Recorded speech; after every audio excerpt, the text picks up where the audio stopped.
واسه من از دنیا قصه و پریشانیست، خنده گر به لب بیمینی گریه های پنهانیست.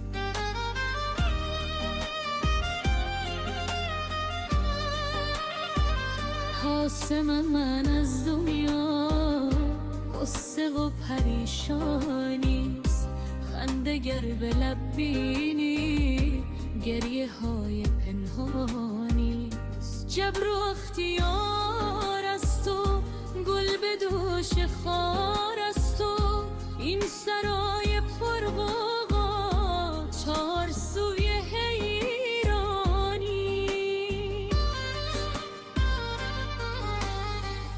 از چمن چو بگذشتم بوی یار می آمد، چون به رنگ گل دیدم یاد یار می آمد.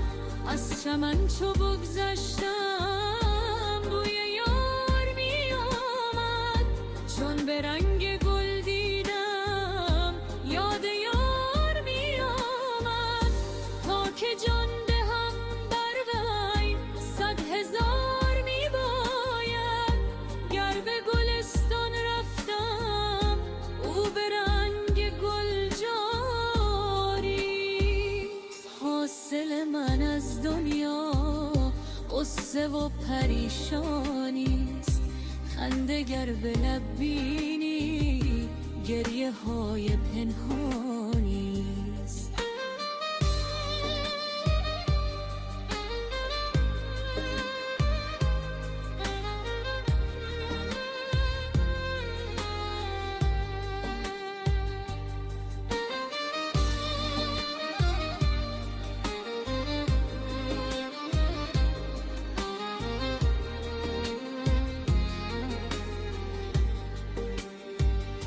چشم من از او روشن، خواب او چو بیداریست، غیر او در این عالم آفتاب تابان کیست؟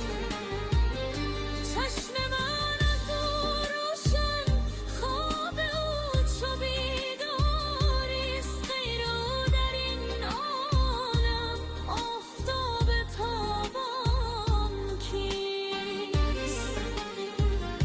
دیو کوی مستانه کافر دعا می گفت، از بیرون همه کافر از درون مسلمانیست.